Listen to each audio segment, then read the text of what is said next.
Data yang dikeluarkan oleh Kementerian Pengajian Tinggi Awam menunjukkan bilangan graduan wanita dalam bidang perubatan cukup memberangsangkan. Namun kita dikejutkan dengan data yang dikeluarkan oleh Kementerian Kesihatan Malaysia apabila kita mendapati jumlah doktor wanita pakar dalam bidang obstetrik dan ginekologi adalah sangat kurang jika hendak dibandingkan dengan doktor lelaki. Hari ini kita akan mengupas topik kisah kehidupan seorang doktor wanita yang bertugas bersama dengan tetamu istimewa kita.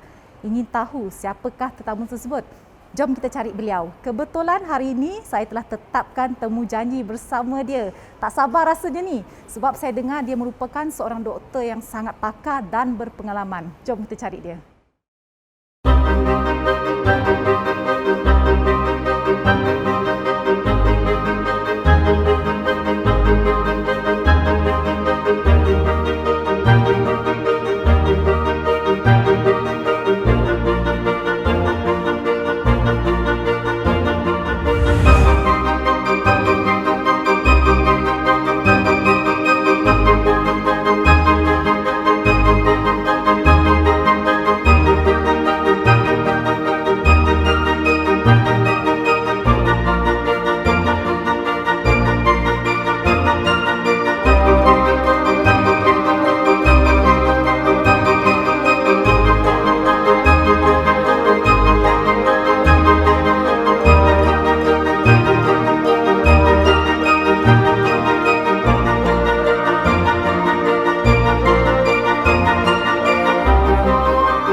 Saya ada appointment hari ini bersama dengan Dr. Wendy.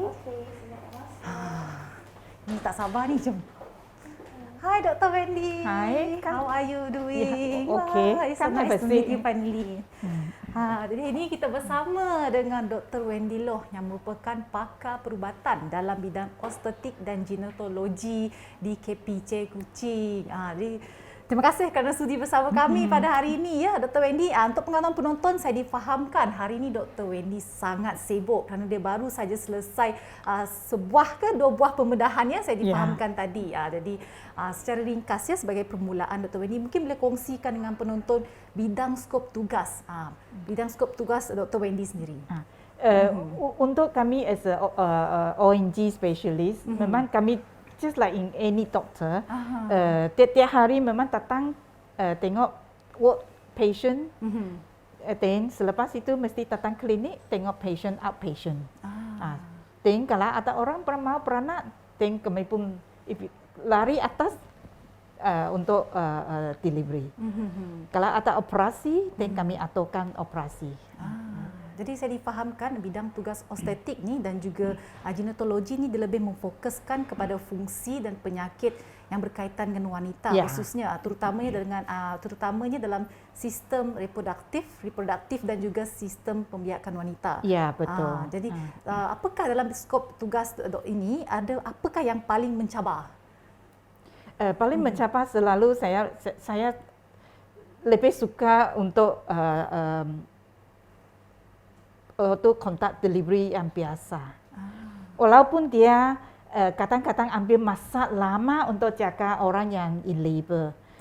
Because kadang-kadang yang kalau beranak pertama kali dia memang kadang-kadang sehari baru mau beranak, sakit satu hari. So kalau tepat normal delivery itu yang saya paling suka.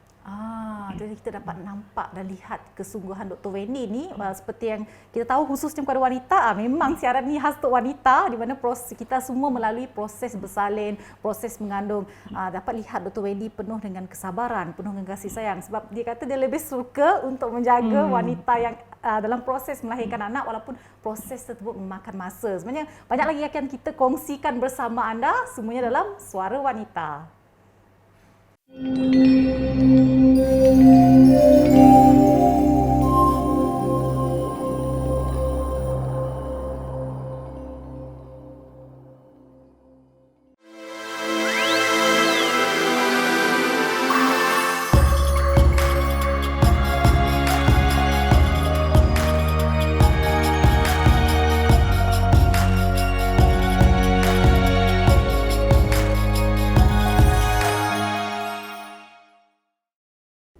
Ya, kembali lagi bersama saya Sharon Kezia dan tetamu istimewa kita, pakar sakit puan iaitu Dr. Wendy Loh.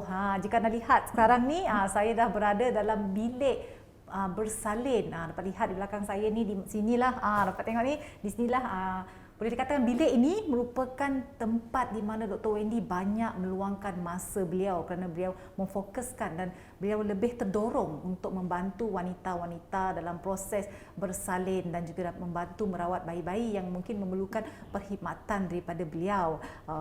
Dr. Wendy, saya nak ucapkan tahniah lah, dan saya nak ucapkan terima kasih kepada doktor lah. Kalau saya lihat bidang tugas doktor ni memang cukup mencabar, di mana bidang perkhidmatan doktor ni diperlukan setiap masa dan memerlukan masa yang lebih untuk berada di tempat kerja berbanding meluangkan masa bersama rakan-rakan dan keluarga. Jadi mungkin ini merupakan salah satu punca di mana doktor wanita yang lain kurang meminati bidang ini, doktor. Apa pendapat doktor? Ya, actually di Kuching sekarang kami ada banyak doktor wanita untuk sakit puan punya, tapi kebanyakan sekarang tidak mau untuk delivery yang biasa. Kerana untuk delivery yang biasa itu memang ambil lama masa untuk jaga semasa the process untuk beranak. So kadang-kadang the commitment memang had to be di sana lah. Kadang-kadang memang satu hari saya kena tiang di hospital untuk jaga orang yang beranak, especially kalau beranak pertama. So oleh itu susah sikit kalau ada anak, ada keluarga mesti jaga. Saya senang sikit kerana saya tidak ada anak, so boleh bersama lebih masa untuk jaga patient. Jadi sebagai seorang doktor pakar wanita dalam sakit puan ni, doktor, adakah memang doktor merasakan bahawa untuk menjadi seorang wanita itu agak sukar sikit untuk menjadi pakar dalam bidang ini kerana komitmen dengan ahli keluarga? Jadi kita dapat lihat di sini penonton bahawa memang bidang ini memerlukan masa seseorang itu, iaitu doktor pakar sakit puan ini berada di hospital dengan lebih lama berbanding dalam bidang perubatan yang lain. Bagaimana pula dengan penerimaan keluarga Dr. Wendy sendiri? Oh, my keluarga saya, mereka my kakak-kakak, my parents semua biasa dengan saya setelah malam-malam setelah keluar pergi hospital. Mereka sudah biasa sudah. Jadi untuk menjadi doktor, mereka pun tahu ini bekerja saya. Jadi adakah untuk menjadi doktor pakar sakit puan ni, Dr. Wendy sentiasa on call? Ya. Maknanya tak kira masa, Dr. Wendy memang telefon itu berada di sebelah 24 jam. Kalau di private memang macam itu. Kalau ada pesakit kami malam-malam, kalau mereka sakit mau beranak, kami datang. Datang jugalah, nampak di situ ya komitmen yang tinggi daripada Dr. Wendy itu sendiri. Tapi ni yang saya tertarik ni nak tanya ni, Dr. Wendy pernah tak mengalami situasi di mana doktor mungkin tengah meluangkan masa bersama rakan-rakan, tengah happy-happy, tengah makan-makan, tiba-tiba menerima telefon emergency, Dr. Wendy, perlukan Dr. Wendy di sini, pernah? Oh, ada. Mungkin boleh kongsikan dengan penonton. Selalu kami kalau ada masa kami memang keluar. Sekarang kerana COVID tidak dapat keluar sama-sama dengan kawan-kawan. Kalau ada, kami memang cari masa untuk cakap-cakap dengan kawan, pergi minum-minum. Tapi kami semua sudah biasa. Kadang-kadang pergi wedding, kami mesti cepat-cepat makan.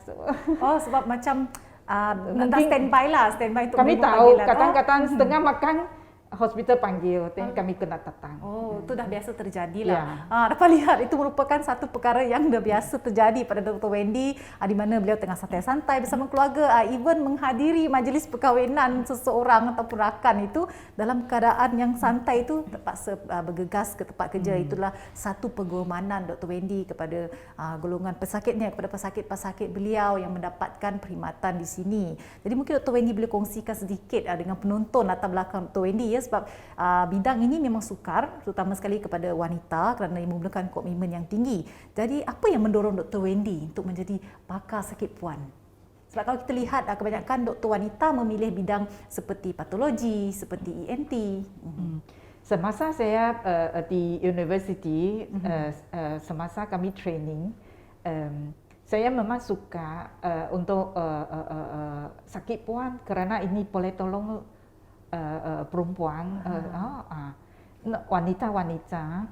Tapi not only that, saya suka kalau orang yang walaupun susah untuk sakit itu untuk beranak punya, memang sakit. Tapi selepas itu wanita-wanita mama pesakit-pesakit mereka beranak biasa. Tengok baby keluar, itu yang saya suka. Jadi Dr. Wendy merasa satu kepuasan Ya. apabila dapat membantu ibu-ibu yang bersalin sama ada secara normal atau tidak normal ya Dr. Wendy. Walaupun lama jaga itu kadang-kadang, tapi selepas itu tapak beranak biasa. Itu yang saya betul tu. Bercakap tentang proses bersalin ni kan Dr. Wendy, kita sedia maklumlah dengan keadaan COVID yang masih melanda di seluruh dunia. Jadi ini menimbulkan rasa khawatir dalam kalangan ibu-ibu, mungkin ada dalam kalangan penonton kita yang mungkin merancang untuk hamil ataupun pada ketika ini sedang hamil dan mereka merasa gusar untuk melahirkan bayi tersebut kerana ditakuti bayi itu mungkin akan lebih mudah untuk dijangkiti COVID. Kami sekarang sudah, kerana kebanyakan kami sudah vaksin, sudah habis vaksin. So kami cakap sekarang kami mesti hidup dengan COVID sudah. Mesti hidup COVID sudah. Memang COVID itu memang akan sentiasa ada, tapi memang ada langkah-langkah kami boleh buat untuk kurangkan dijangkiti ataupun so saya selalu cakap tak payah takut dengan COVID, tapi mesti jaga sendiri. Adakah bayi yang baru dilahirkan dalam keadaan sekarang ini Dr. Wendy berpotensi untuk dijangkiti ataupun sekiranya kita mengambil langkah-langkah yang diperlukan kurang untuk dijangkiti? Sekarang bayi yang baru beranak punya belum lagi ada dijangkiti. Tapi kerana kami memang ambil langkah-langkah, kalau mama ada COVID positif, baby memang akan diasingkan. Tapi kalau contoh kan Dr. Wendy bercakap pasal ibu yang dijangkiti COVID, apabila contoh dia tengah hamil dan dia telah bersalin anak, adakah anak itu akan secara automatik dijangkiti juga ataupun bergantung kepada keadaan? Tidak. Kerana kami ambil langkah supaya dia tidak dikontak dengan mak. Jadi kira selepas dibersalinkan tu anak itu terus diasingkan lah, walaupun ibunya bersalin dalam keadaan dia ada COVID. Di sini saya ingin tekankan sekali lagi, perempuan jangan risau kerana sekiranya anda mungkin tengah menghadapi COVID, namun anak yang anda lahirkan itu tidak semestinya akan dijangkiti COVID. Dan menurut Dr. Wendy juga belum ada lagi bayi yang dilahirkan dijangkiti COVID. Selepas ni kita akan ketahui adakah ibu yang hamil selamat mendapatkan vaksin atau tidak, semuanya dalam Suara Wanita.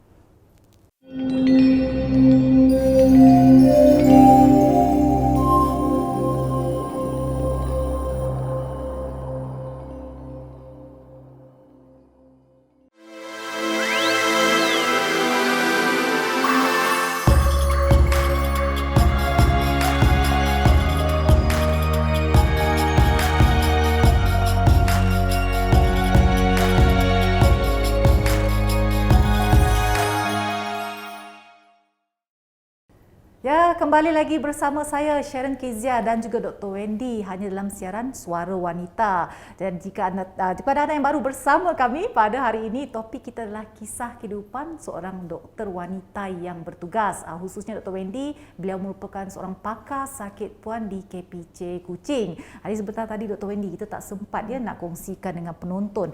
Adakah penerimaan vaksin selamat untuk ibu yang sedang hamil? Oh, sekarang di Malaysia sudah ada Menterian Kesihatan sudah cakap boleh pregnant punya wanita boleh vaksin, boleh ada vaksin. Di Sarawak kami banyak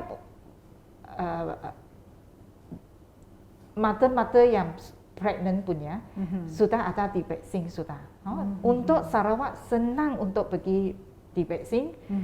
Di banyak tempat boleh walk in saja. You just bawa your card kehamilan. Terus mereka akan bagi vaksin. Sekarang itu Kementerian Kesihatan the protokol pun sudah tukar. 12 minggu pregnant sampai 33 minggu pregnant boleh dibagi vaksin.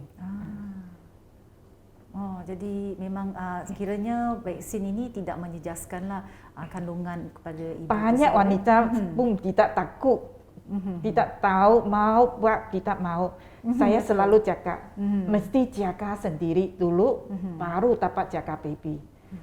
So saya selalu cakap, semua pesakit-pesakit saya semua encourage mereka secepat mungkin kalau dapat pergi vaksin dulu untuk lindungi sendiri dulu. Betul. Jadi, baru dapat jaga baby. Betul. Dia kita perlukan ibu tu perlu sihat dahulu baru dia dapat menjaga orang lain seperti bayinya. Kalau tak sihat maka bayinya pun tidak dapat bersama dengan dia sebab perlu diasingkan ya doktor. Jadi doktor, saya faham bahawa doktor ni merupakan seorang doktor yang sangat pakar dan berpengalaman, memang banyak pengalaman yang dilalui. Mungkin boleh kongsikan kepada penonton apakah pengalaman yang tidak dapat dilupakan sepanjang doktor menjadi pakar sakit puan. Insiden yang selalu kasih saya susah nak handle ke doktor? Nak handle is selalu kalau you had to break the bad news. Break the bad news itu selalu yang susah sikit nak handle. Kalau kadang-kadang during scanning kami nampak baby abnormal, kami kena cakap dengan mak, dan mereka pun sedih. Kami pun rasa tidak selesa. Betul. Ataupun kadang-kadang during pap smear atau cek apa-apa, kadang-kadang kami memang nampak macam kanser. Itu yang paling susah. Kadang-kadang break the bad news. Jadi ialah kita fahamlah sebab perkara yang buruk ini kita yang harus sampaikan kepada pesakit kita itu bukan mudah. Kerana dia datang dengan harapan kita dapat menyembuhkan mereka dan mungkin mereka datang dengan harapan bahawa itu cuma penyakit biasa, tetapi apabila mereka diberitakan dengan perkara yang tidak enak untuk dengar perkara seperti itu memang bukan mudah untuk menyampaikannya Dr. Wendy. Jadi antara semua operasi yang Dr. Wendy jalankan, apakah operasi yang paling sukar Dr. Wendy? Saya suka cesarean section. Cesarean section because semasa itu tengah baby keluar nangis, saya pun suka encourage papa-papa semua masuk bilik operasi kerana semasa you tengah sendiri punya anak keluar nangis, itu yang saya suka. Kepuasanlah bila mendengar bayi itu berjaya selamat semasa proses bersalin tersebut. Jadi walaupun doktor ini saya tahu memang sibuk dengan rutin harian sebagai doktor pakar di KPJ ini kan doktor, tapi saya difahamkan bahawa doktor ini aktif dalam aktiviti luar seperti menyampaikan dan menyebarkan kesedaran kepada golongan wanita, khususnya kepada remaja dan juga kanak-kanak untuk memberi kesedaran tentang kesihatan wanita. Ya doktor, mungkin boleh kongsikan doktor aktiviti tersebut. Ya, kerana saya ada join itu Sarawak Family Planning Association. Sarawak Family Planning Association mereka very aktif di untuk bagi remaja-remaja, wanita-wanita itu education regarding reproductive health. macam mana jaga sendiri untuk wanita, untuk remaja-remaja. So selalu kami pergi sekolah, pagi ceramah untuk murid-murid di sekolah. Jadi Dr. Wendy ada mengadakanlah macam kempen ceramah dari sekolah ke sekolah. Itu saya kira satu pendekatan yang bagus, satu pendekatan yang sangat efektif untuk kita memberi kesedaran kepada golongan remaja khususnya agar mereka tahu cara untuk penjagaan diri sendiri, khususnya sebagai wanita ni kita harus kita boleh katakan ini tekankan penjagaan dalaman kita, doktor, bila sangat penting. Bercakap mengenai reproductive system ataupun sistem pembiakan wanita ini kan doktor, mungkin boleh kongsikan sedikit tips yang mudah kepada penonton, apa yang mereka perlu aware, apa yang mereka perlu tahu. Untuk wanita, kami selalu cakap wanita mesti tiap-tiap 1 tahun check into cervical screening untuk to prevent cervical cancer. Memang mesti selalu periksa sendiri punya payudara untuk kurangkan buat mammogram, untuk kurangkan payudara cancer. Jadi berdasarkan pengalaman doktor kan, penyakit apa yang cenderung dihadapi oleh wanita? Cervical cancer masih still the most common cancer in wanita. And then cervical cancer sekarang memang pun ada vaksin untuk wanita boleh disuntik untuk kurangkan jangkitan HPV. Jadi kita dapat lihat di situ memang pendedahan yang diberikan oleh Dr. Wendy pada hari ini kepada kita memang cukup penuh dengan informasi. Kita dapat tahu bahawa sebenarnya kita ada vaksin ya doktor, seperti kita suntikan untuk HPV kepada golongan wanita. Jadi terima kasih sekali lagi kita ucapkan kepada Dr. Wendy Loh di atas perkongsian beliau pada hari ini yang saya kira cukup memberikan kita informasi, cukup memberikan kita inspirasi dan motivasi kepada kita sendiri untuk bukan sahaja sentiasa peka dengan kesihatan kita, tetapi perlulah sentiasa menjalani pemeriksaan doktor. Khususnya kepada wanita, jika anda mungkin rasa segan untuk berjumpa dengan doktor lelaki, anda boleh saja menghubungi Dr. Wendy Loh di KPJ Kuching untuk mendapatkan khidmat nasihat berkenaan dengan semua penyakit berkaitan dengan wanita. Kita harapkan paparan pada hari ini memberikan anda informasi dan inspirasi kepada anda semua sehingga kita bertemu lagi dalam siaran akan datang. Saya Sharon Kezia, menginspirasikan duniamu. Bye-bye.